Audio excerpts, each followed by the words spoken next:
what an absurd collection of things to say. To accuse me of having Trump derangement syndrome because I have a lot of criticisms of the way that your president has conducted himself, including, by the way, recently suggesting that Somalis, not suggesting, saying it explicitly, that Somalis have low IQ. This is language that approximates the language of white supremacy.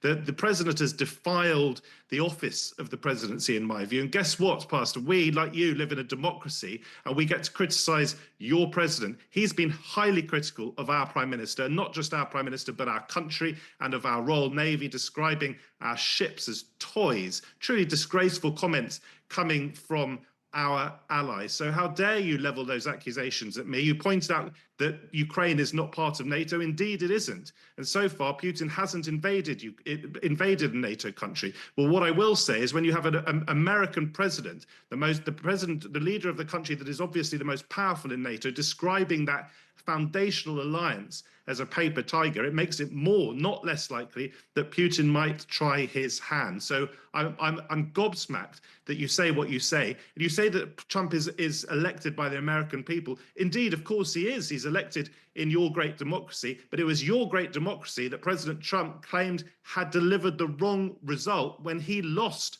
to President Biden the first time round. And I'll also point you to polls that suggest that Republicans are not exactly looking forward to the midterm elections. American democracy doesn't stand still. There is no one American people when it comes to politics. Your country is deeply divided. Well, the reality of it is this. You do have a paper tiger because NATO doesn't do what it should be doing, right? And the reality of it is the American taxpayer has funded that bill for you, sir. Right, and the American people are tired of funding your bill.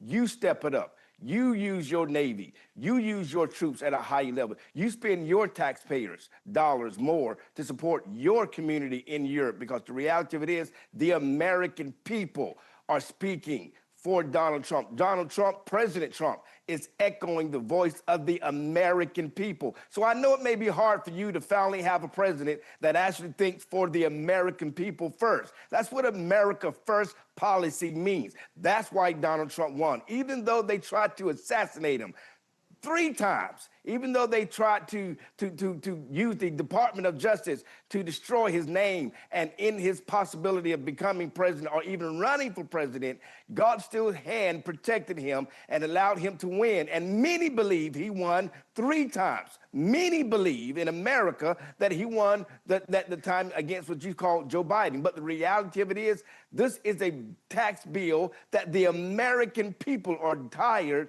of paying for. And that's what Hang on, you speak of God. Pastor, when you talk about you speak of God. The comments of Donald Trump, you're talking about the American people. We don't want to carry your bill anymore. It's just you speak of God and God saving the life of the president. Did God save the life? Did God save the life of the American citizen, the father who died last summer in that appalling assassination attempt on President Trump? I utterly condemn political violence, but you invoke the name of God for having saved the life of Donald Trump.